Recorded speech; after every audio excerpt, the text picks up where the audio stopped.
जी ने कहा भैया हम जरा द्वारिकापुरी जानो चाहे पता बताओगे कितनी दूर है द्वारिकापुरी। पथिक हंसता हुआ बोला अरे बाबा आप तो द्वारिका में ही खड़े हो। क्या कहा ये द्वारिकापुरी है? बोले हाँ। अरे भैया बड़ा गजब हो गया, हम इतनी जल्दी द्वारिका आ गए। अच्छा भैया ये द्वारिका है तो एक बात बताओ क्या वो हमारी कन्हैया कहाँ मिलेगी? पथिक बोला ये कौन है, पूरा पता बताओ, मोहल्ला नंबर, गली नंबर, मकान नंबर। सुदामा जी घबराए, बोले कि तू हमारे कन्हैया को ना जाने। अरे देख भैया वैसे तो उसका विशुद्ध नाम है श्री कृष्ण चंद्र, लेकिन वो हमारा बचपन का मित्र है, सखा है, इसलिए हम उसको कन्हैया कहें। अब तो नाम सुन करके पथिक उछल पड़ा। बाबा आप हमारे महाराज का नाम ले रहे हो, ये तो बड़ा विचित्र नाम ले रहे, तो हमने पहली बार सुना है। पता है बाबा उनका नाम लेने से पहले कितना विशेषण लगाना पड़ता है। श्री श्री 1008 श्री महाराजा धीराज द्वारकाधीश श्री कृष्णचंद्र जी महाराज, आया बना जाने कैसा विचित्र नाम ले रहे हो, ये तो पहली बार हमने सुना भाई। सुदामा जी तो इतना लंबा चौड़ा नाम सुनकर के ही घबरा गए। ये भगवान वाकई इतना लंबो चौड़ा नाम है कि सुदामा जी ने कहा अच्छा भैया अब तक तुम पहचान गए, जान गए, एक बात बता दो कि हम हमारे कन्हैया कहाँ मिले? पथिक बोला रे महाराज उनके बारे में क्या पूछना, कि जितनी आप महल अटारी देख रहे हो, बड़ी बड़ी बिल्डिंग है, सब उन्हीं की तो है। वो यहाँ के सर्वेश्वर है, मालिक है। चले जाइए तो करके पथिक तो चलता बना। अब द्वारपालों ने दरवाजे पर रोका, महाराज किससे मिलना है? सुदामा जी हाथ जोड़ करके बोले कि अंदर जा करके और इतना कह दीजो कि आपके बचपन का सखा मित्र सुदामा मिलवे को आए। द्वारपाल तो नीचे ऊपर देखने लगा, नंगा पैर, न पैर में जूता चप्पल, वस्त्र के नाम पर केवल एक धोती, वो भी फटी पुरानी, उसी को कमर के नीचे पहने, उसी को गर्दन पर लपेटे, पूरा शरीर धूल मिट्टी से सना हुआ, और ये अपने आप को महाराज का मित्र बता रहे हैं। लग तो नहीं रहे वेशभूषा से, लेकिन जब बता रहे हैं तो हमको अंदर जाकर के कहने में क्या जाता है। हाथ जोड़ करके द्वारपाल बोला महाराज आप यहाँ विराजिए, बैठिए, तब तक मैं अंदर खबर करता हूँ।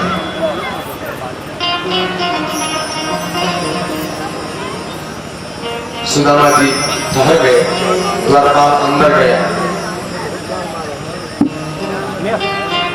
भगवान के पास हाथ जोड़ करके द्वारपाल कह रहे हैं महाराज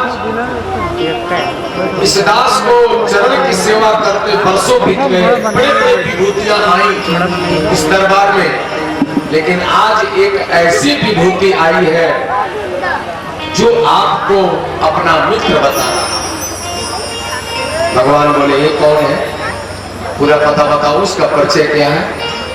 परिचय देने लगा द्वारपाल। किसी से पगा न झगा तन पे,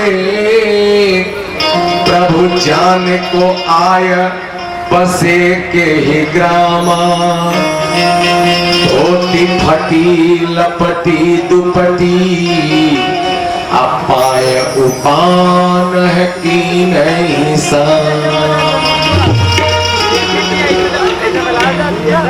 द्वार खड़े तुझे दुर्बल देखी, रहो जग शोभ सुधा अभिरामा,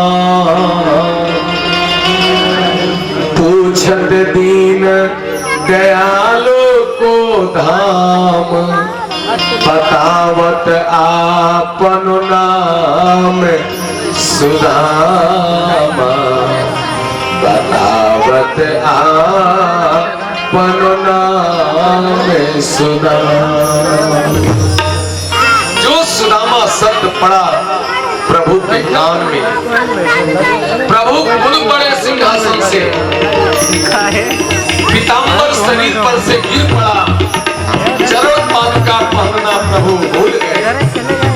दोनों भुजा फैला करके आते हुए प्रभु नंगे पांव दौड़ते चले जाए। जो सभा में बैठे सभासद थे सब याद होगी कि नहीं, यदि उसने कह दिया कि मैं तुमको नहीं पहचानता हूँ तो मैं सुशीला को क्या मुंह दिखाऊंगा, क्या कहूंगा जाकर। इसी संकल्प विकल्प में गोता लगा रहे, तब तक प्रभु दौड़ करके 7 देहली पार दोनों भुजा फैला करके सुदामा जी को अपने हृदय भुजा में बोल दीन बंधो भगवान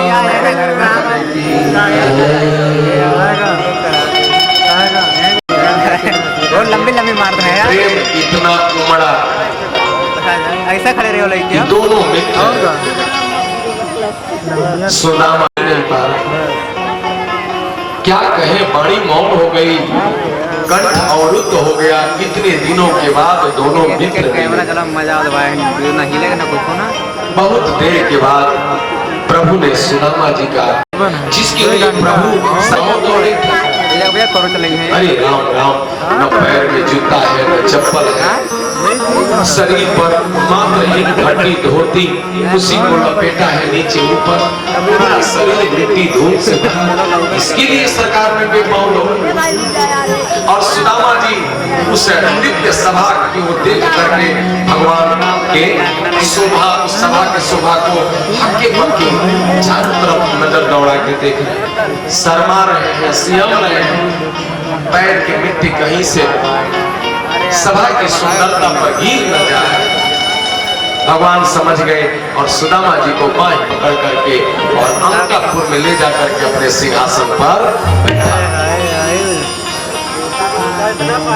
सुदामा जी बैठने को तो बैठ गए, लेकिन इतने शर्मा गए, सहम गए कि सिमट करके और कुर्सी के कदरी अपने शरीर को किनारे में, ताकि धूल न लग जाए शरीर का इस सिंहासन। इतने में रुक्मिणी जी दौड़ करके आ गए और रुक्मिणी जी को सिंहासन पर बैठे सुदामा जी आश्चर्य का ठिकाना नहीं रहा। ये कौन है? पहले ये कौन ऐसा विभूति आ गया कि हमारे सरकार अपने सिंहासन पर बैठा दिए, पूरा शरीर में धूल मिट्टी लगा हुआ है, फटा वस्त्र। तब तक भगवान सुदामा जी के पैर के नीचे बैठ गए और सुदामा जी को सिंहासन पर बैठ रहा और अपने पीताम्बर से सुदामा जी के शरीर पर लगे मिट्टी और धूल को झाड़। ये देख करके रुक्मिणी जी के होश उड़ गए।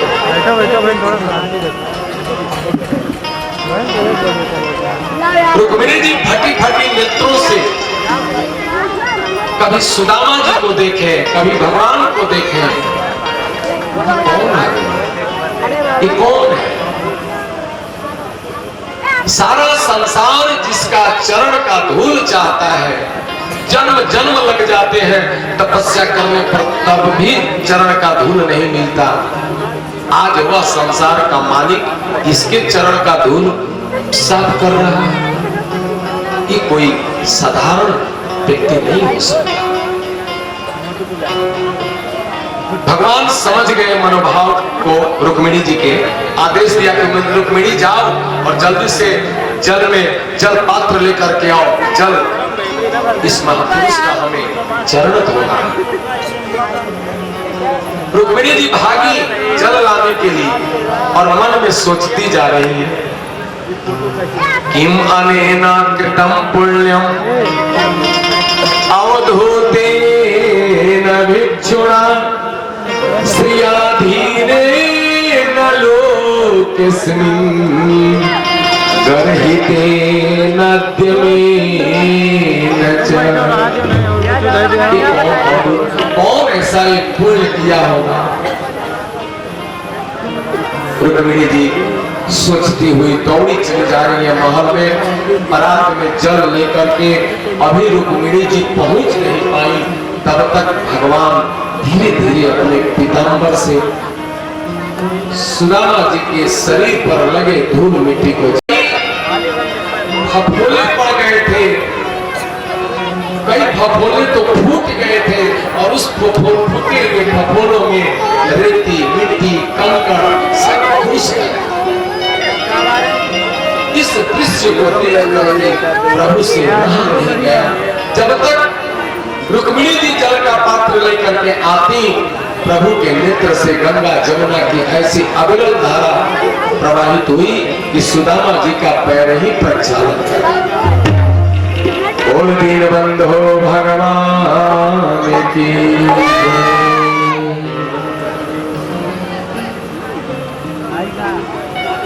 ये है सुदामा जी का निष्काम भक्ति। सारा संसार जिसके चरण का जल चाहता हो, आज वह संसार का मालिक सुदामा जी के चरण को अपने नेत्र के जल से धो रहा है।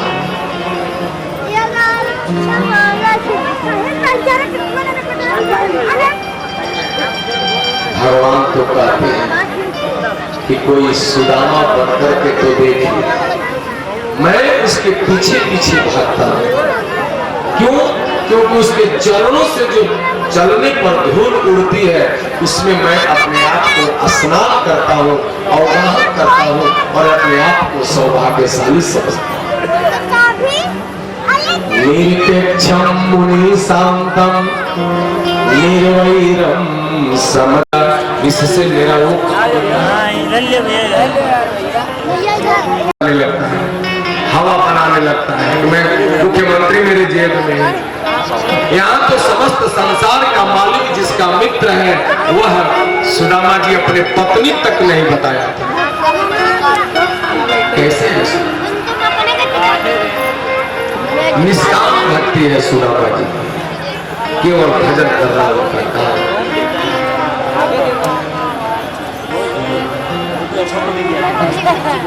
अनुप्रजाम हम नित्यम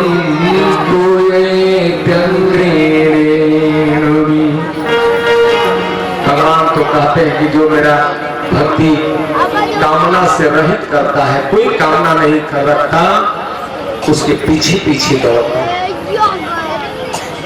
कबीरा मन निर्मल भया जैसे गंगा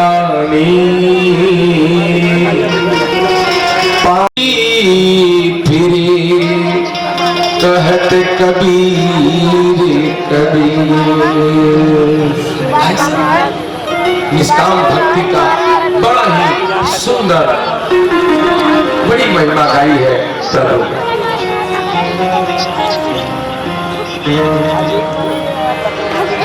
और प्रभु जब को देखे नेत्र से जल गिरने लगे। हाय महादुख पायो सखा तुम आए न इते किते दीन होय। देख सुदामा की दीन दशा, वो हाथ छुओ नहीं, नैनन के जल से पग धोए।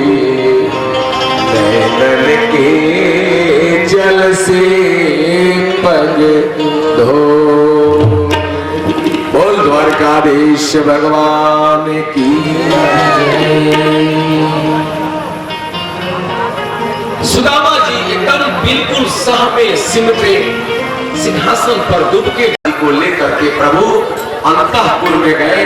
सुंदर स्नान कराया, दिव्य पीतांबर वस्त्र पहनवाया और सुंदर सुंदर भोजन करवाया और ला करके अपने दूध के सफेद झाग जैसी सज्जा पर सुदामा जी को बैठाया और बैठ करके सुदामा जी को लगा कि मैं स्वर्ग में साक्षात वैकुंठ में अवगाहन कर रहा हूं।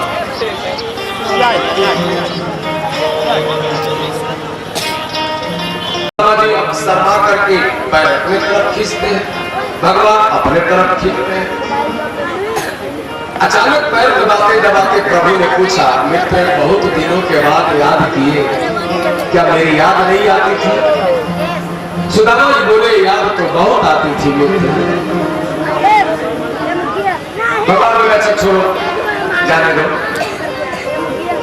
कम से कम आए तो सही, भले कुछ बहुत दिनों के बाद ही है। एक बात बताओ, शादी वादी हो गई, विवाह वगैरह हो गया? अब सुदामा जी शर्मा गए विवाह के नाम सुनकर, क्योंकि रुक्मिणी जी तो बगल में ही खड़ी थी। तो सुदामा जी ने इशारों में पूछा, कन्हैया क्या इस प्रश्न को छोड़ करके कोई और प्रश्न तुमको नहीं मिला था पूछने के लिए? मेरे विवाह की चिंता है क्या? भगवान बोले, नहीं मित्र, बचपन में हम लोग पढ़ते थे गुरुकुल में, तो तुम बार बार कहते थे कि मैं साधु बन जाऊंगा, विवाह नहीं करूंगा, कौन झंझट में पड़ेगा। तो हमको कहीं डर है कि सचमुच में फकड़ बाबा तो नहीं बन गए।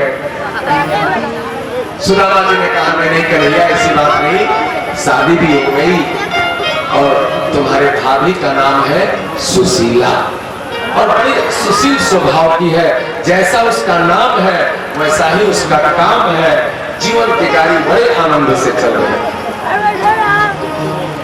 भगवान बोले, मित्र तू शादी भी कर लिया और तू हमको बताया तक नहीं, तू कैसा मित्र है?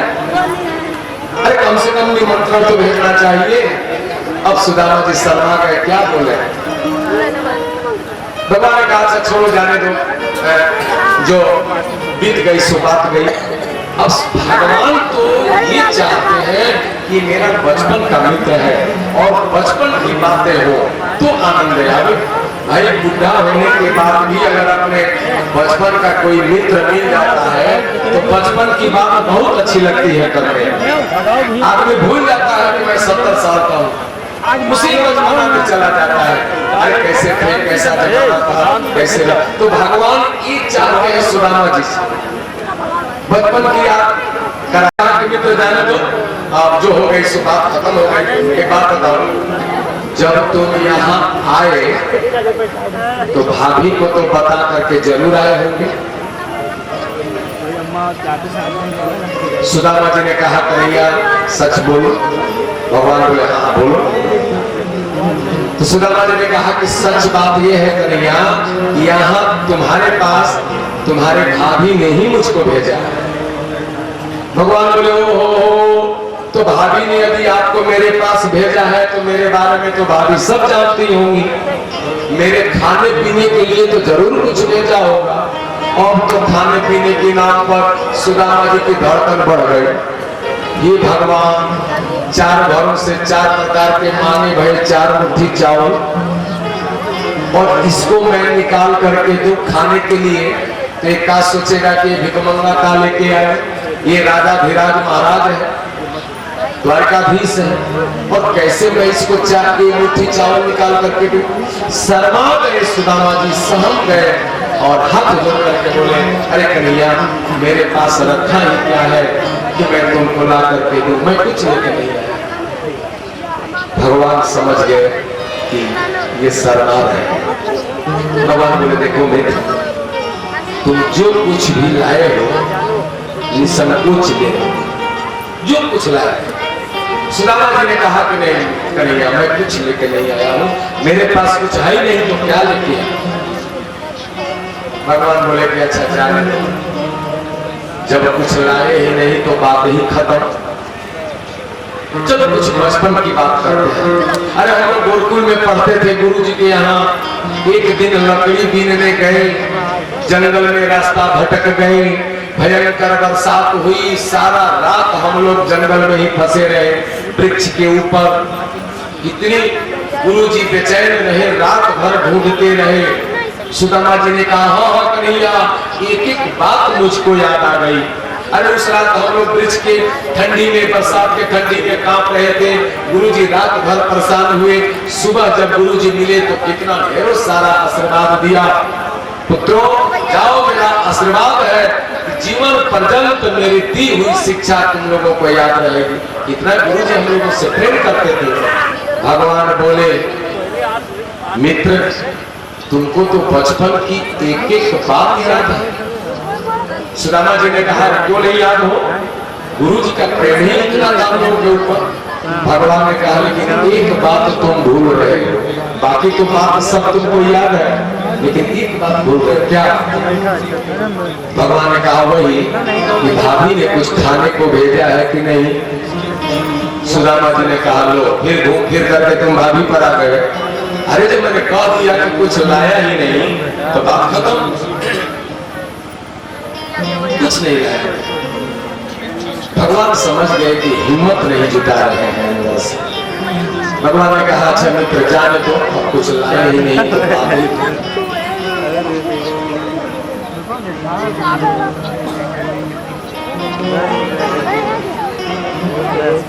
सुदामा जी से भगवान कहते हैं कि मित्र गुरुकुल में गुरु जी देखिए एक कथा गुरुकुल की है। जब भगवान और सुदामा जी पढ़ते थे तो जब लकड़ी बीनने गए तो गुरु माता जी ने चना दिया था कि जाओ और दोनों बांट करके खा लें। रात्रि हो गई, बरसात होने लगी तो दोनों वृक्ष के ऊपर चढ़ गए। भगवान ऊपर थे या सुदामा जी नीचे। जब भूख लगी तो चना जो था वह सुदामा जी के ही पास था। दोनों आदमी का हिस्सा, बड़े एक दूसरे के मित्र थे। अब सुदामा जी ने सोचा कि थोड़ी सी तो चना है, अगर इसको आधा दे दे तो मेरे तो पेट ही नहीं भरेगा, क्या करें। तो धीरे धीरे निकाल करके अकेले खाने लगे। लेकिन चना खा रहे थे तो दांत तो कटकटा रहे थे, आवाज तो पटर पटर की आ रही थी। अब भगवान मंद मंद मुस्कुरा रहे थे। भगवान ने पूछा मित्र क्या बात है, तुम्हारी दांतें बहुत कटकटा रही हैं। सुदामा जी झूठ बोल गए कि अरे कन्हैया बहुत ठंडी लग रही है इसीलिए दांत कटकटा रही है। भगवान बोले कि अच्छा ठीक है, बस यही थोड़ी सी बेईमानी या पूर्व जन्म का कोई कर्म है जो सुदामा जी को ये दिन थे। एक परम विद्वान थे सुदामा। भगवान ने कहा मित्रों सब बात तुमको याद है। हाँ रात्रि में फंस गए थे, भयंकर बरसात हो रही थी। भगवान ने कहा उस रात्रि में तुम्हारे दांत कैसे कटकटा रहे थे। अब तो सुदामा जी घबरा गए, ये लगता है कि सारा रुक्मिणी के सामने पोल पट्टी खोल देगा। तुरंत सुदामा जी ने बात बदल दिया। अरे कन्हैया वो बचपन की बातें, वो गुरु जी का प्रेम स्नेह, अब कहाँ बात घुमा करके लगे करने। भगवान बोले मित्र तुमको सब बात एक एक बचपन की याद है, लेकिन तुम मेरे स्वभाव को भूल रहे हो। आज जब मेरा स्वभाव तुम भूल रहे हो तो मैं तुमको बता देता हूं। सुनो मेरा स्वभाव कैसा है मित्र, मैं वस्तु का भूखा नहीं हूं। तुम जो लाए हो निसंकोच तुम दे दो मुझको। पत्रम पुष्पम फलम तोयम जो मे भक्त्या प्रयच्छति तदहं भक्तुपहितं अश्नामि प्रयतात्मना। मित्र मैं वस्तु का भूखा हो, कितनी भी कीमत की हो इससे कोई मतलब नहीं, पर कैसे दी जा रही हो इसका महत्व। कोई क्या दिया, कितना कीमत का दिया इसका कोई महत्व नहीं, पर कैसे दिया, किस भाव से दिया मेरे लिए वह महत्व रखता है। कोई मुझको क्या कहा इससे इसका कोई महत्व नहीं मेरे लिए, पर कहां से कहा इसका बड़ा महत्व है। मैं भाव का भूखा हूं मित्र, मैं वस्तु का भूखा नहीं। कोई पत्र हो, पुष्प हो, फल हो या जल हो, कौन पहले चढ़ाया जाए, कौन बाद में चढ़ाया जाए इससे कोई मतलब नहीं है, पर कैसे चढ़ाया जाए इसका महत्व मेरे लिए है। उसमें भाव होना चाहिए, प्रेम होना चाहिए। भाव का भूखा हूं मैं, प्रेम का भूखा हूं मैं,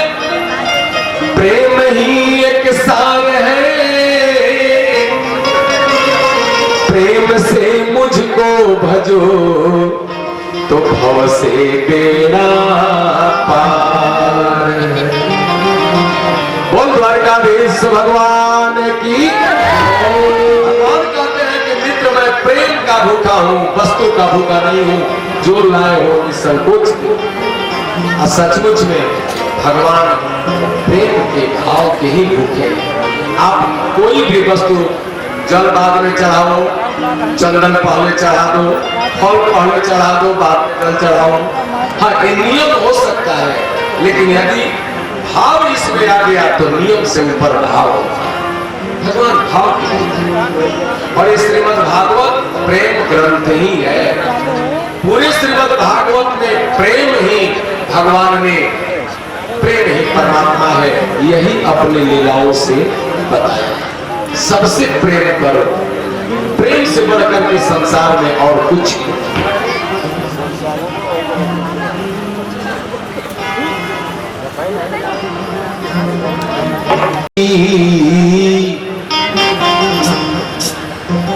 प्रेम सगाई कि सबसे ऊंची, प्रेम सगाई सबसे ऊंची ऊंची, प्रेम सगाई।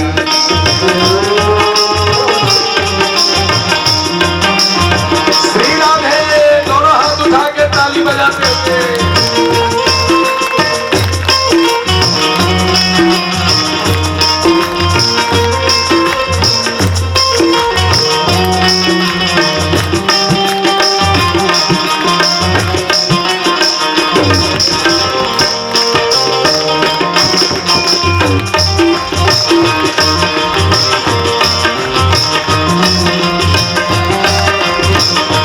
सबसे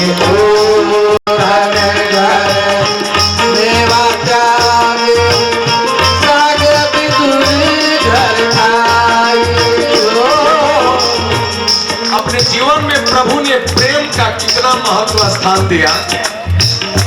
शांति दूत बन करके आए। दुर्योधन ने चाहा कि भगवान से अपने पक्ष में फैसला करवा लो। उसके लिए पूरा हस्तिनापुर को सजाया, 56 भोग बनवाया। भगवान से कहा कि आप मेरे यहाँ भोजन करें। भगवान ने कहा दुर्योधन, भोजन दो स्थिति में किया जाता है। एक तो भूख लगी हो तो उस स्थिति में हम भोजन कर लेंगे, छीन के भी भोजन करेंगे क्योंकि भूख लगी। और दूसरी स्थिति, खिलाने वाले के हृदय में प्रेम हो तो नहीं भी भूख है तभी हम 2 रोटी खा लें। तो न तो मुझे भूख लगी है कि भोजन के बिना मैं रह नहीं सकता कि तेरा भोजन खाऊं, और नहीं तेरे हृदय में मेरे लिए कोई प्रेम है कि मैं तेरा भोजन करूं। भगवान ने दुर्योधन का 56 भोग त्याग दिया और विदुर जी के यहाँ जाकर के साग और रोटी विदुरानी के हाथ से खा रहे हैं। क्यों? प्रेम के बस। दुर्योधन घर मेवा त्यागे, साग विदुर घर खाई। दुर्योधन घर मेवा त्यागे, साग विदुर घर खाई। ये झूठी बहुविधि स्वाद बताई, बहुविधि स्वाद बताई। सबसे ऊंची प्रेम सगाई, सबसे ऊंची प्रेम सगाई, सबसे ऊंची प्रेम सगाई, सबसे ऊंची। श्री राधे।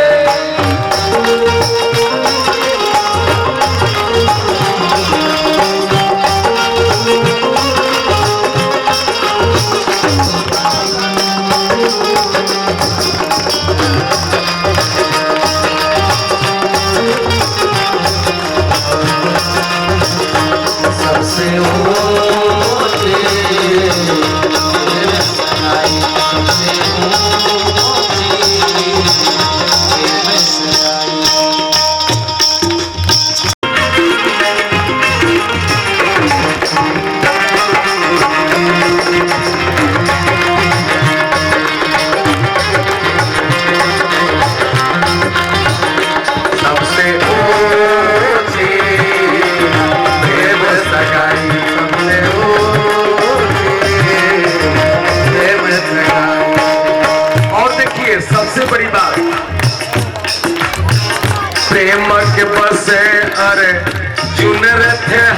क्यों भूल गए ठकुराई। ओ प्रेम दिवस प्रेम गए ठकुराई। महाभारत के युद्ध में भगवान अर्जुन का रथ हाँक रहे हैं। अर्जुन कहते हैं केशव रथ को इधर लेके चलिए, भगवान उधर लेके चलिए, बोले नहीं इधर लेके चलिए, फिर भगवान रथ को इधर मोड़ते हैं। समस्त संसार का मालिक, द्वारिका का राजा, और वह किसी का रथ हाथ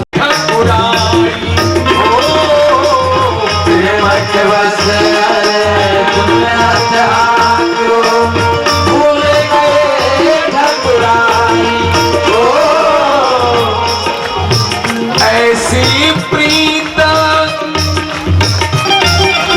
अरे बढ़ी वृंदावन,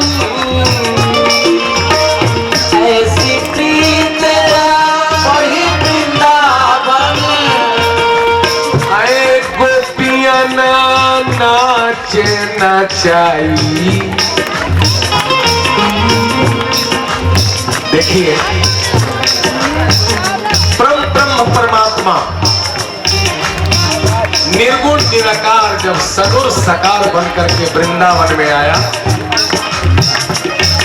शेष महेश गणेश दिनेश सुरेश हो जाही निरंतर ध्यावे। बड़े बड़े देवता, बड़े बड़े महात्मा, अरे भोले बाबा, दिनेश, गणेश, सूर्य, गणेश जी, ब्रह्मा, सभी लोग ध्यान लगाते हैं, कभी यह ब्रह्म ध्यान में नहीं आता, ध्यान में नहीं आता। शेष गणेश महेश दिनेश सुरेश हो जाही निरंतर ध्यावे।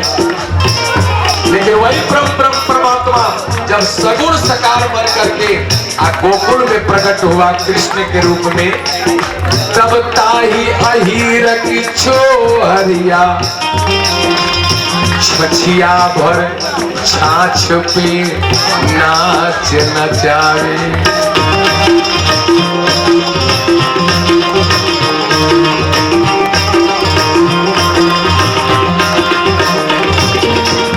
बड़े बड़े महात्मा के ध्यान में जो ब्रह्म नहीं आता, लेकिन वही ब्रह्म जब प्रकट हुआ वृंदावन में, तो ग्वालिनियां अनपढ़ अब कहती है कन्हैया से कि कन्हैया जरा ठुमका मार के नाच के दिखा दो तो ताजो ताजो माखन खवाऊंगी। और वह ब्रह्म परमात्मा थोड़ा सा छाछ के लिए, माखन के लिए ग्वालिनियों के इशारों पर नाचता है। क्यों? प्रेम के बस।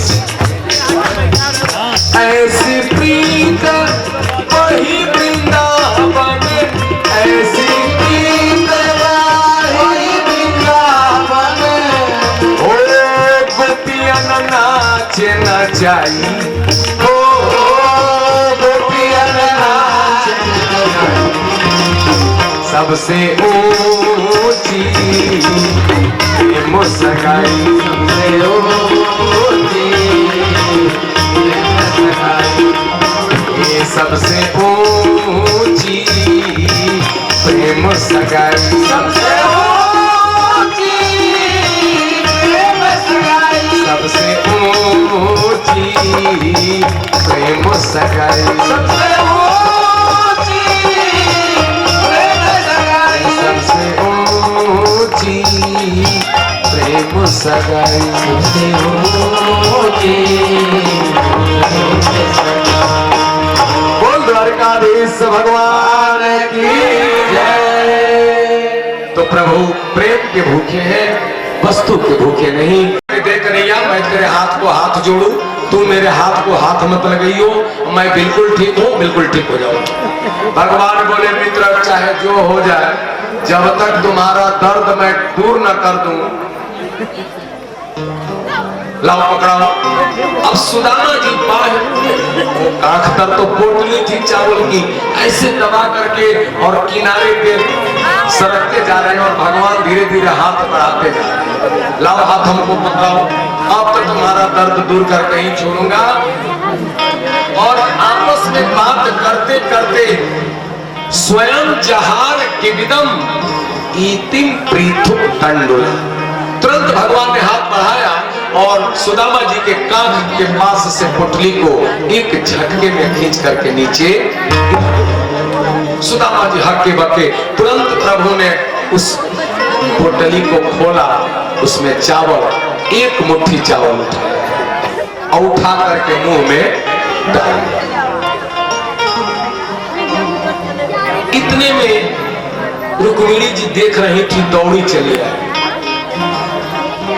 और एक मुट्ठी चावल मुख में डालने के बाद भगवान ने एक लोक का सुख संपत्ति सुदामा जी को प्रदान किया। जैसे ही दूसरा मुट्ठी उठाया डालने के लिए, तब तक रुक्मिणी जी दौड़ करके आई और बाह पकड़ ली।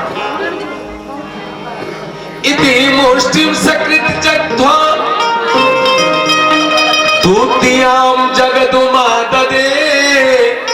जैसे दूसरा मुट्ठी मुख में डालना चाहे, तावत श्री चक्रिहे हस्तम। अरे तत्परा परमेष्टिनः। दौड़ करके रुक्मिणी जी आई, बाह को पकड़ लिया भगवान के। क्यों पकड़ा? मानो रुक्मिणी जी कहना चाहती है कि एक मुट्ठी के बदले तो एक लोक का सुख संपत्ति दे दिया, और दूसरा मुट्ठी के बदले दूसरा लोक दे दोगे तो हम लोग कहाँ रहेंगे? इतना लंबा चौड़ा परिवार। अथवा रुक्मिणी जी ने सोचा कि प्रेम के बस में हो करके कच्चा चावल खा रहे हो, कहीं पेट ही खराब हो जाए तो। अथवा इतना दिव्य प्रसाद महापुरुष का लाया हुआ है और अकेले खा रहे हो, इतना लंबा चौड़ा परिवार है, सबको बांट के खिलाओ। अब क्या सोच करके रुक्मिणी जी ने बाह पकड़ा, तो रुक्मिणी जी ही जाने।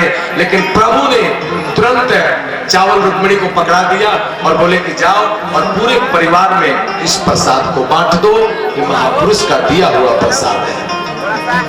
रुक्मिणी जी लेकर के चल पड़ी और सुदामा जी और भगवान अकेले। अब भगवान ने कहा, मित्र इतना दिव्य प्रसाद लेकर के आए, हमसे छुपा रहे थे। अब सुदामा जी क्या बोले, शर्मा गए थे। भगवान ने कहा, मित्र जब भाभी ने इतना सुंदर प्रसाद दिया तो प्रणाम करके चले जाओ। इतना दिव्य प्रसाद भेजा है तो हमारे लिए कोई संदेश भी भेजा होगा। तब सुदामा जी को याद आया, बोले कि हाँ हाँ कन्हैया तूने ठीक याद दिलाई, आते आते तुम्हारी भाभी ने एक संदेश भेजा था। भगवान बोले सुनाओ।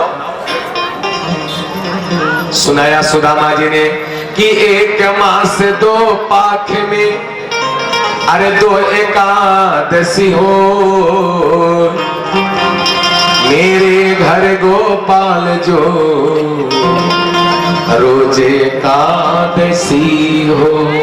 ये गोपाल आपके वैष्णव और भक्तों के घर 2 ही बार महीना में उपवास रहा जाता है एकादशी का, लेकिन मेरे घर में जब मेरे बच्चे मुझसे कहते हैं कि माँ मुझे भूख लगी है कुछ खाने को दो, तो मुझे झूठ बोलना पड़ता है कि बेटा आज एकादशी का व्रत है, आज उपवास है, कल द्वादशी होगी तो भोजन करें। तो कब तक ये एकादशी का व्रत चलता है? जो संदेश प्रभु ने सुशीला जी का सुना, आंखें मौन हो गई, नेत्र बंद हो गए, वाणी मौन हो गई। और एक क्षण प्रभु नेत्र बंद करके और दूसरे ही क्षण में उत्तर सुशीला जी को भेजवा दिया।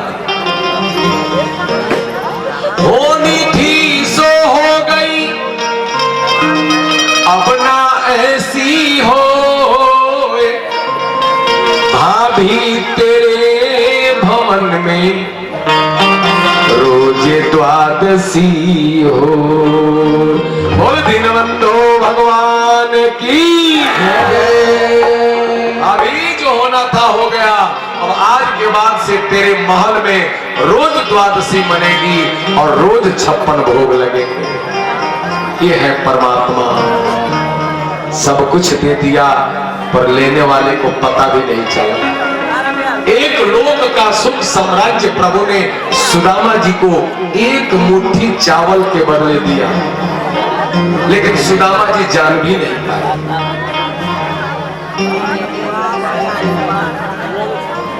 दान ऐसे किया जाता है, एक हाथ से दो तो दूसरे हाथ को पता भी नहीं चलता था, तो वो भी दान दे देते थे, कर देते थे।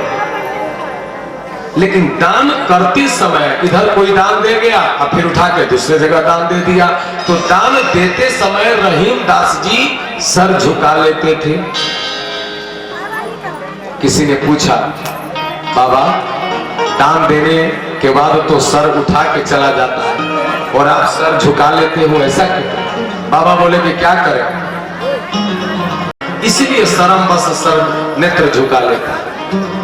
अरे देनहार कोई और है, भेजत है दिन रे, लोग भरम हम पर करे, याते नीचे में। इसलिए देने वाला तो केवल परमात्मा है, बस ये सारी संपत्ति उसकी है, यही मानो। जब दान देने वाला समझने लगता है कि मैं देता हूं, तो भगवान हंसते हैं कि वाह देखो मेरी संपत्ति पर कैसा अधिकार जमा रहा।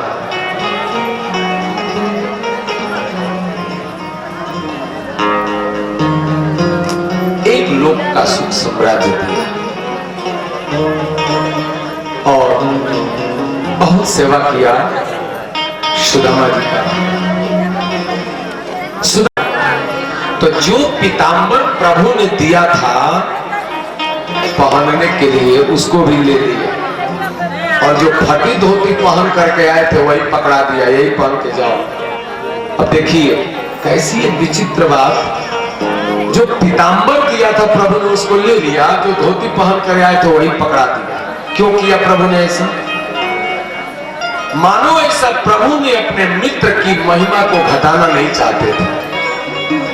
सुदामा जी जब आए थे तो धोती फटी हुई पहन करके आए थे, और इधर से पीतांबर पहन करके जाते तो द्वारिकावासी यही कहते कि ये इस महाराज का मित्र देखो ये पीतांबर के लिए आया था और भगवान ने दिया।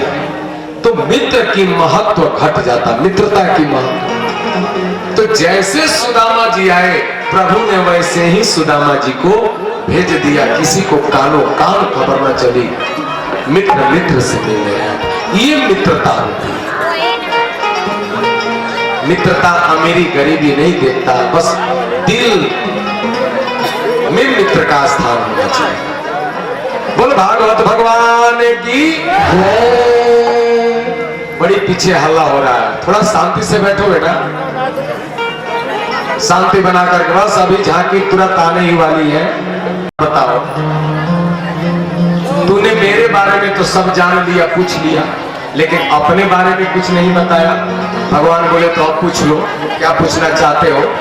आगे आगे रुक्मिणी जी आकर के सुदामा जी को किया प्रणाम। महाराज जी प्रणाम। सुदामा जी ने सर उठाया और कन्हैया की तरफ देखा और बोले कि कन्हैया एक बात बता, ये कौन है, परिचय तो कराओ। भगवान ने कहा कि ये है हमारी धर्म पत्नी जी। अच्छा, इनका नाम है रुक्मिणी। सुदामा जी बोले ओहो, पुत्रवती भव, सौभाग्यवती भव, पति प्रिया भव। 3 बार आशीर्वाद सुदामा जी ने दिया रुक्मिणी जी को। अलग हटी रुक्मिणी जी, तब तक पीछे से सतभामा जी आ गई। महाराज जी प्रणाम। सुदामा जी ने कहा कि कन्हैया अभी कौन आ गई? भगवान बोले ये भी वे ही हैं। अच्छा, तो 2 ब्याह कर रखो है, पुत्रवती भव, पति प्रिया भव, सौभाग्यवती भव। सतभामा जी को भी आशीर्वाद दिया। एक लाइन में सतभामा जी खड़ी हुई, तब तक आ गई कालिंदी जी। महाराज जी प्रणाम। सुदामा जी ने कन्हैया अभी कौन आ गई? भगवान ने कहा मित्र अब बार बार मत पूछो, कितना देर लगेगा, अब फटाफट आती गई रानियां पटरानियां और सुदामा जी आशीर्वाद देने लगे, पुत्रवती भव सौभाग्यवती भव पति प्रिया भव, पुत्रवती भव सौभाग्यवती भव पति प्रिया भव। जब 2000 से संख्या ऊपर पार होने लगी तो सुदामा जी ने पूछा कि कन्हैया अब कितनी और है? भगवान बोले कि अब आशीर्वाद देते जाओ और गिनते जाओ। अब आशीर्वाद देते गए, पुत्रवती भव सौभाग्यवती पति प्रिया भव, पुत्रवती भव सौभाग्यवती भव पति प्रिया भव। कहते कहते जब 5000 से संख्या आगे बढ़ी तो धीरे धीरे सुदामा जी की आवाज दबने लगी, हाथ आशीर्वाद देते देते दुखने लगे, संख्या गिनते गिनते खोपड़ी गर्म होने लगी। जब 5000 से ऊपर संख्या पहुंची तो सुदामा जी ने घबरा करके पूछा, कन्हैया अब तो जल्दी बता कितनी है? भगवान ने कहा कि बता दूं। बोले कि हाँ बताओ, जल्दी बताओ। भगवान ने बना दिया। जब चलने लगे तो सुदामा जी ने सोचा कि कन्हैया ने तो स्वागत बहुत जोरदार किया, लेकिन लिया दिया कुछ नहीं। और मैं जानता हूं कि सुशीला ने क्यों मुझको इसके पास भेजा है, और मैं खाली हाथ जाऊंगा तो वो पूछेगी, मांगेगी कि क्या लाए, तो मैं क्या बताऊं? भाई पंडित जी को तो कोई बात नहीं है, पर पंडिताई लोगों को बड़ी चिंता रहती है कि गए कथा बांचने तो कम से कम एक धोती तो जरूर लेके आएंगे। वो दरवाजे पर ही बैठे इंतजार करते हैं। तो चिंता तो सुदामा जी को नहीं थी, सुदामा जी तो भगवान का दर्शन करने आए थे, उत्तम श्लोक ले गया। लेकिन सुशीला जी वो तो प्रतीक्षा में थी कि स्वामी गए हैं तो कुछ ना कुछ लेके आएंगे। आइए तो दिया लिया कुछ नहीं, लगता है ये भूल गया है, तो इसको याद दिला दे। अब याद कैसे दिलाऊं? तो सुदामा जी ने कहा, कन्हैया वे काम कर, कितना दूर तक तुम पैदल मेरे साथ चलेगा, मैं चला जाऊंगा, जाके तू आराम कर। भगवान बोले कि ठीक है मित्र। जब भगवान रुक गए और पीछे मुड़ने लगे तो सुदामा जी ने कहा, कन्हैया एक बात, एक सुन, मैं जब आया था तो तुम्हारी भाभी ने संदेश दिया था तुमसे कहने के लिए, और मैं इधर से जा रहा हूँ, तुम्हारी भाभी ने कोई समाचार पूछा, संदेश, तो मैं क्या बताऊंगा? वो तो बता। अब सुदामा जी तो भगवान को याद दिला रहे, कहीं ये भूल तो नहीं गया है। भगवान बोले, अरे मित्र अच्छा तूने याद दिलाया, जा करके भाभी को मेरा प्रणाम कह देना। सुदामा जी बोले, ये भी कोई समाचार हुआ? अरे तो तुम नहीं कहेगा तो भी जा करके मैं कह दूंगा। अरे कोई विशेष बात हो तो बता। भगवान बोले, तो एक काम करना, इस बार जब आप द्वारिका आना तो भाभी को साथ में ही लेके आना। सुदामा जी समझ गए ये लेने देने वालों में से नहीं है, ये लेगा देगा कुछ नहीं। और तुरंत सुदामा जी ने कहा कि अच्छा कन्हैया मैं कह दूंगा, और खूब ढेरों सारा आशीर्वाद दिया। भगवान ने प्रणाम किया। भगवान अपने महल की तरफ, सुदामा जी अपने नगर की तरफ चल पड़े। और मन ही मन सुदामा जी सोचते जा रहे हैं कि मेरा कन्हैया कितना दयालु है, कितना कृपालु है। ये तो राजा, मैं कहाँ गरीब ब्राह्मण। अरे अपना बेटा यदि ऑफिसर हो जाए और उसका पिता जाए तो वो भी पहचानने से मना कर देता है। रिश्तेदार कोई धनी मनी हो जाए तो गरीब रिश्तेदार को पहचानने से मना कर देता है। मेरा कन्हैया क्या लगता है, कौन सा रिश्ता इसके साथ? अरे बचपन में गुरुजी के यहाँ 2-4-10 महीने हम लोग साथ में पढ़े थे, यही थोड़ी सी तो मित्रता थी, वो भी बचपन की। अपने महल में ले गया, कितना सुंदर स्वागत किया, अपने दोनों भुजाओं में, हृदय में मुझको सीने से सीने लगा करके प्रेम किया। बड़ा उदार, बड़ा कृपालु मेरा कन्हैया है। यही सोचते सुदामा जी चले जा रहे। अरे क्वा हम दरिद्र पापिया, वो कृष्ण श्री निकेतन है। तो अच्छा किया कन्हैया ने मुझको धन नहीं दिया। यही सोचते हुए अधनोयम धनम प्राप्य माद्य सूचैर्जमां स्मरेत् इति कारुणिको नूनम धनम में भूरिना। बड़ी कृपा कर दी। और देखो सचमुच में परमात्मा जब कृपा बरसाना होता है तो जहां जहां मनुष्य की आसक्ति होती है पहले उसको छीन लेता है। पद में आसक्ति है, पद छीन। धन में धन छीन, और छीन करके जब वो व्याकुल हो जाता है, संत ब्राह्मण के चरणों में जाता है, क्या करें, ग्रह दशा खराब है महाराज, कुछ बताओ। तब संत ब्राह्मण कहते हैं कि भगवान का भजन करो, तब वह मेरे शरण में आता है, प्रभु कृपा बरसाता है। यही सुदामा जी सोचते जाए। लेकिन जैसे अपने गांव पहुंचे, अपने नगर, जहां सुदामा जी की झोपड़ी थी, वहां पर तो बड़े बड़े महल अटारी खड़े। अब सुदामा जी घबरा गए, हे भगवान, इस जगह पे महल अटारी कैसी, लगता है घूम फिर के हम फिर द्वारका तो नहीं चले आए।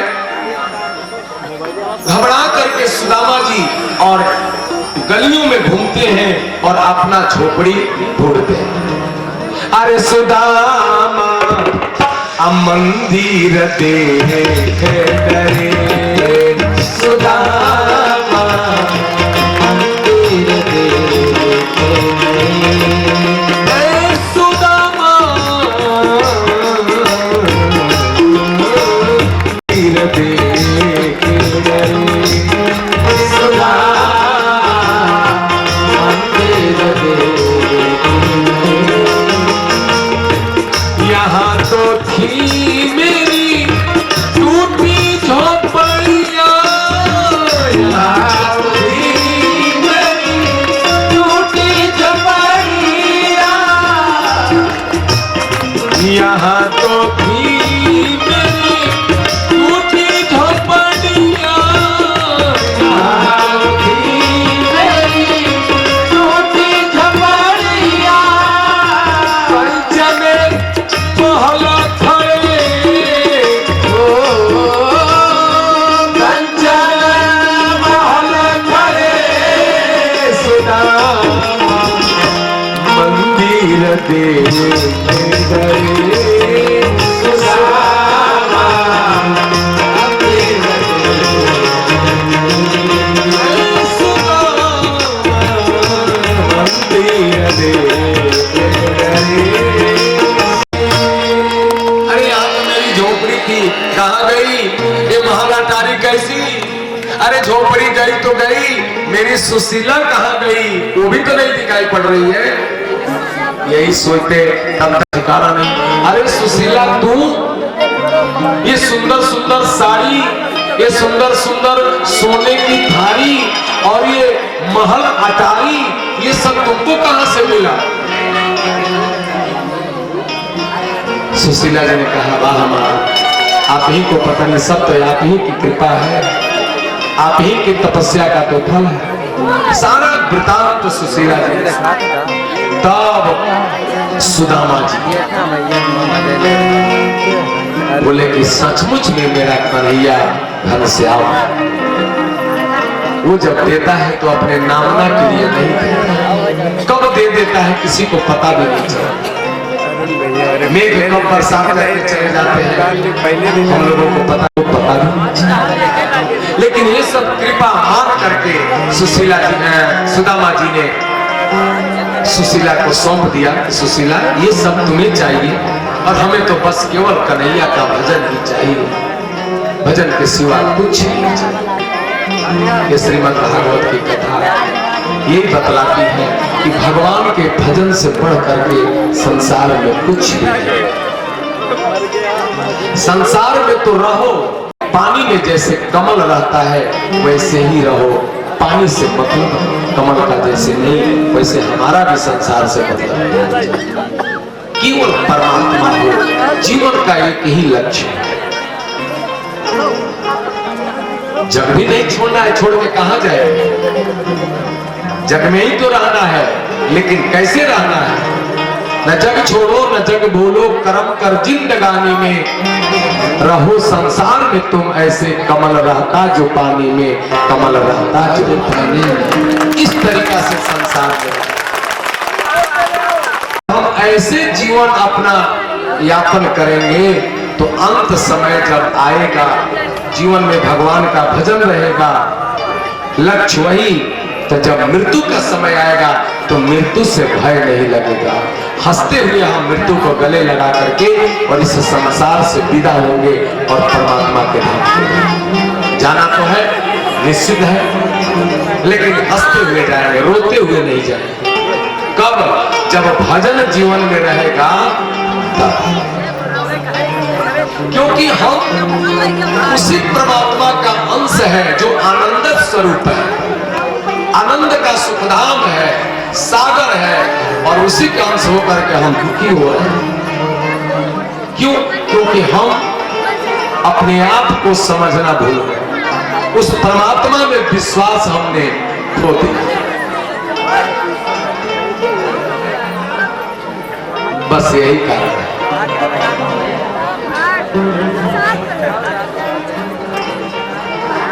एक दिना वन में बस के वनराज की नारी ने नाहर जायो, काहू गणेरिया के संग लगो,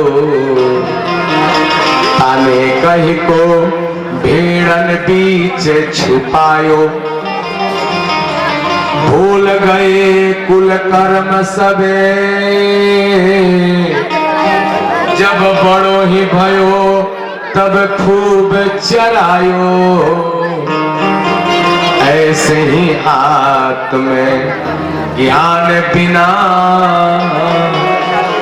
नर भूल के ब्रह्म से जीव कहा। एक शेरनी ने एक शेर को जन्म दिया, शेर के बच्चे, और अचानक वह शेर का बच्चा भेड़ियों के झुंड में पड़ गया। गणेरिया उसको लेकर के भेड़ों के साथ चराता था और शेर का बच्चा अपने आप को भेड़ ही समझ लेता था। एक दिन जंगल में चल रहा था, शेर ने देखा उसको, बोला अरे तू तो शेर का बच्चा है, अब तू इन भेड़ों में कैसे आ गया? बोला नहीं, मैं शेर का शेर बना के नहीं, नहीं तू शेर का बच्चा है, अब तू भूल से भेड़ियों के बीच में आकर के भेड़ बन गया, चल मेरे साथ। लेकर के गया, एक कुआं के जल में उसके चेहरे को दिखाया। जब चेहरा देखा उस शेर के बच्चे ने, जो अपने आप को भेड़िया ही समझता था, बोले कि ये चेहरा तो आप ही के जैसा मेरा दिख रहा है। तो शेर बोला कि मैं शेर हूँ, तू भी शेर है, शेर का बच्चा है। बोला कि नहीं नहीं मैं भेड़ हूँ। वो समझ गया कि ये डर गया है अपने आप को, इसके अंदर जो ताकत है, आत्मबल है, उसको ये भूल गया है। लेके गया अपने साथ और धीरे धीरे शिकार करवाने लगा, कभी चूहों का, कभी बिल्ली का, तो कभी बड़े बड़े करते करते करते करते अपने आप ही जैसा उसको शक्तिशाली बना दिया। धीरे धीरे उसके अंदर का जो आत्मबल था, जो वह शेर का बच्चा भूल गया था, जागृत कर दिया। अब वही शेर का बच्चा बड़े बड़े हाथियों को पछाड़ने लगा, तब वो अपने आप में भूल गया। उसी प्रकार हम ब्रह्म के पुत्र हैं, ब्रह्म के अंश हैं, लेकिन हम अपने आत्मज्ञान को भूल करके हम भी भेड़ ही बन गए। इसीलिए जीव कहलाने लगा। नरे जीवे कहायो, सदगुरु के चरण में जाएं। सदगुरु हमारे अंदर हमारे स्वरूप का पहचान करा करके हम क्या है, हमारा वास्तविक रूप क्या है, इसकी पहचान करा देगा। यही श्रीमद् भागवत कथा हमें बतलाती है। प्रथम दिन मैंने निवेदन किया था कि 2 ग्रंथ हमारे हैं शास्त्रों में, एक रामचरितमानस, रामायण जीने की कला सिखा करके जीवन को धन्य बनाती है, और श्रीमद् भागवत हम क्या है, हमारा रूप क्या है, इसकी पहचान करा करके हमारे स्वरूप को और वास्तविक स्वरूप का परिचय करा देती है, और मृत्यु को मंगलमय बना देती है, बहुत समय बना। ये श्रीमद् भागवत का कब? जब हम प्रेम से कथा सुनेंगे और जीवन में उतारेंगे तब, और नहीं तो सारा जीवन कथा सुनते रहेंगे, इस कान से सुनेंगे, इस कान से निकल जाएगा, कुछ फायदा नहीं होगा। कथाएं तो बहुत होती हैं, रोज होती हैं, रोज आप लोग सुनते हो, लेकिन लाभ कितना होता है? 1% भी लाभ नहीं होता। कारण एक ही है, केवल आप जाते हो, पंडाल में बैठे रहते हो, भजन सुन लेते हो, झांकी सुन करके दान दे करके चल देते हो भाई, लेकिन उस कथा का क्या महत्व है, सुनने के बाद हमको क्या फल मिलना चाहिए, क्या मिला, इसके बारे में कोई सुनता ही नहीं है, कोई मानता ही नहीं। यही कारण है कि आज कथा प्रभाव नहीं दिखा रही। अरे एक भी ज्ञान, अगर एक भी सूत्र जीवन में उतर जाए, कथा सुनने के बाद देखो भगवान के चरणों में भक्ति हो जाए,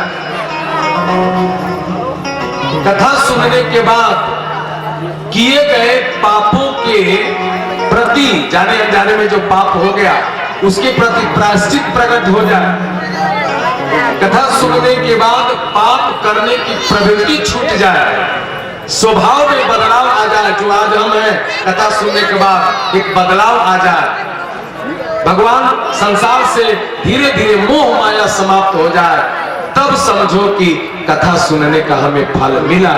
यदि इन सबों में से एक भी नहीं हुआ तो समझ लेना कि पंडित जी आए, बस कथा सुनाए, हम भी गए पंडाल में बैठे और कथा सुनी, घर चले। या तो पंडित जी ने कथा ठीक से नहीं कही अथवा हमने ठीक से कथा नहीं सुनी।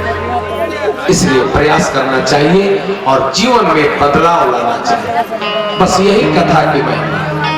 प्रेम से भागवत भगवान की जय। सुदामा जी अंत में पूछ लो, तब सुभद्रा और अर्जुन के विवाह का प्रसंग सुखदेव जी ने सुनाया। फिर कभी समय मिला तो इस प्रसंग को, क्योंकि ये लंबा प्रसंग है। उसके बाद कलयुग का वर्णन है, कलयुग में कैसे कैसे लोग होंगे, कैसे अपना जीवन यापन करेंगे, इसके बारे में बतलाया। जो जिसको पसंद कर लेगा उसी से विवाह कर लेगा, कोई जाति बंधन नहीं, कोई मर्यादा नहीं, ये सब कलयुग के।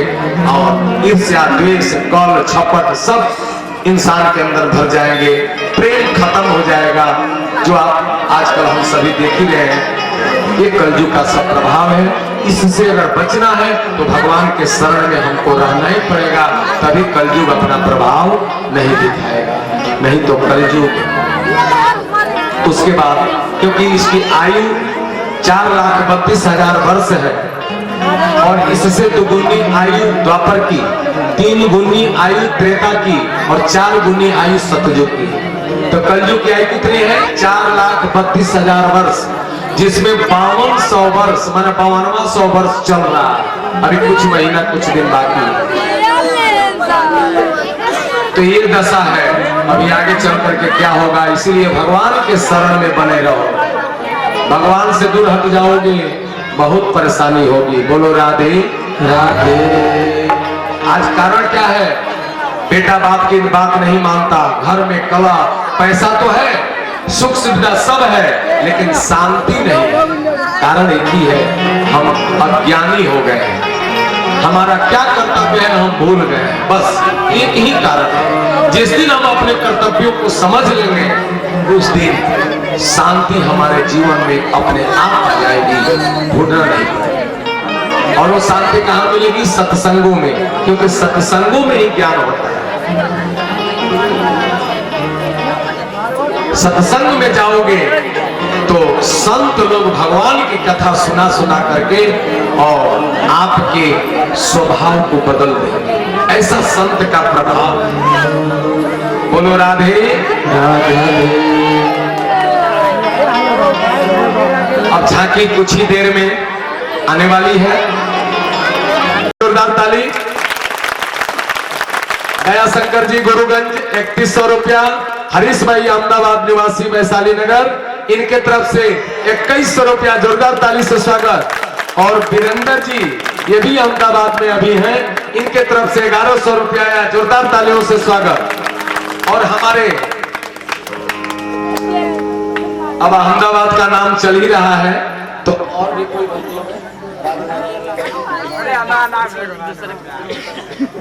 अच्छा, राम नारायण यादव जी, उनके तरफ से इस यज्ञ में 11,000 रुपया दान आया है, जोरदार तालियों से स्वागत। लखपेड़ा निवासी। अच्छा, गजराज यादव अहमदाबाद गुट्टा नगर में रहते हैं, इनके तरफ से 5,001 रुपया दान आया है, जोरदार तालियों से स्वागत। सुनील यादव, ये भी अहमदाबाद में रहते हैं, गुप्ता नगर में, इनके तरफ से 5000 रुपया आया है, जोरदार तालियों से स्वागत। ये जो दानदाता है हमारे, जो ये अशोक जी, सोहनलाल जी, ये सभी लोग सबके यज्ञों में दान देते रहते हैं। इसलिए इन लोगों ने जब सुना कि इस गांव में यज्ञ हो रहा है तो इन्होंने स्वेच्छा से अपना दान भेजा है। देखिए कितना बड़ा प्रेम इस गांव के प्रति इन लोगों के पास है। तो आप लोग एक बार उन भक्तों के लिए जोरदार ताली से एक बार स्वागत कर दें। और आप कल और परसों 2 दिन जिनका दान इस गांव के या जो माता बहन कलश उठाई है, तुरिया 101 रुपया, त्रिभुवन जी लाला का पुरवा 101 रुपया, बाबा दीन पूरे बना 51 रुपया, फुल्ले पूरे बना 101 रुपया, अंकुराम पारा 50 रुपया, गोपीगंज खाऊपुर, गोपीचंद्र खाऊपुर 101 रुपया, श्रीपाल पूरे बना भंडारे में जितना नमक लगेगा ये हमारे श्रीपाल पूरे बना इनके तरफ से आएगा, जोरदार तालियों से स्वागत। ये ऐसे ही दानदाता खड़े हो जाए। नमक का बहुत बड़ा महत्व है, सारा बन जाएगा, नमक न पड़े तो क्या होगा? तो सबसे बड़ा महत्व इसका है। तो उसके बाद महेंद्र यादव जी यहाँ हो और माता जी लोग भी बैठ पूर्वा, यदि यहाँ हो तो मंच पे आए। 1100 रुपया, जोरदार तालियों से स्वागत। राजा राम औसेरी का पुरवा, इनके तरफ से 1100 रुपया आया है। अब दानदाताओं का भी नाम जो आया बोल दिया गया, जिनका बाकी है कल तक परसों तक अवश्य अपना दान।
से स्वागत, ताली से स्वागत, ताली से स्वागत।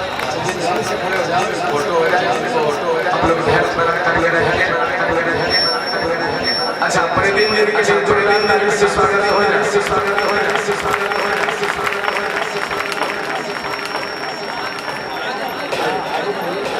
प्रणाम करिए, प्रणाम करिए, प्रणाम करिए, प्रणाम करिए, प्रणाम करिए। एक एक करके, एक एक करके, एक एक करके, एक एक करके। ये सभी इस जंग के कासे जनता है, कासे जनता है, कासे जिन लोगों ने रात मेहनत करके आज सफल बनाया, आज सफल बनाया, आज सफल बनाया, आज सफल बनाया, आज सफल बनाया, आज सफल बनाया।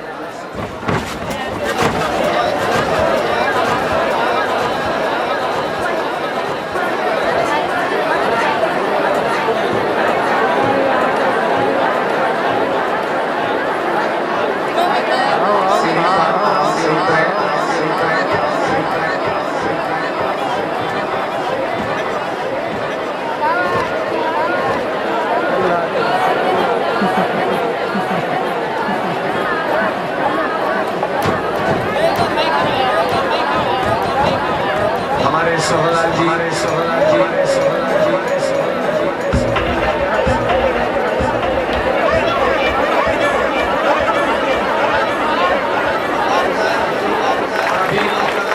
और आने वाला परसों भंडारा है, तो मैं व्यासपीठ से और भगवान से प्रार्थना करूंगा तो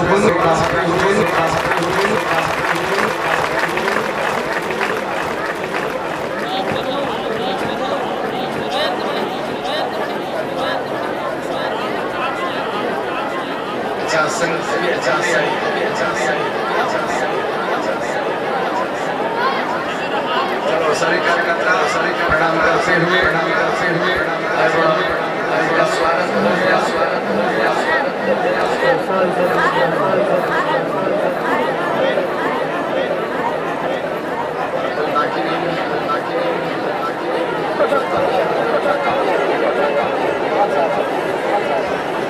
और भिजवा देना पैसा, ठीक है ना, पैसा। पप्पू जी कृपया मंच पे आ जाए, जो मंच चलता है सब जगह के, सब जगह के। पप्पू जी, पप्पू जी, पप्पू जी, पप्पू जी।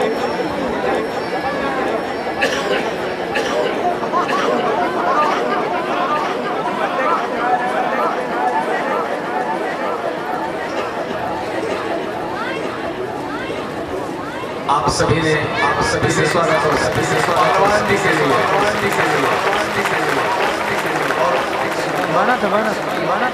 केदार जी कृपया, जो बाकी लग जाएंगे परसों भी स्वागत, परसों भी भंडारे के दिन। तो जिनका नाम है भूल से अंतिम दिन स्वागत प्रक्रिया भी चालू रहेगी,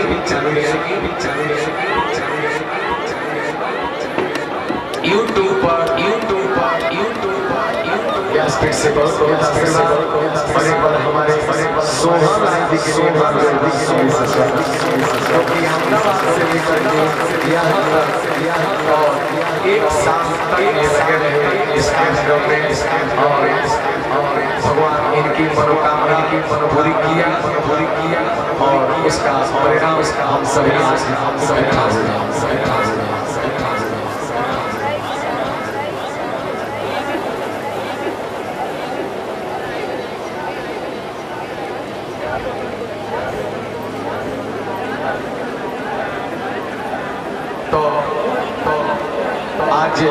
आज इस कथा का कथा में सुखदेव जी परीक्षित से कहते हैं कि कुछ और पूछना हो तो पूछ लो। परीक्षित ने कहा प्रभु आपने तो मेरे स्वरूप का परिचय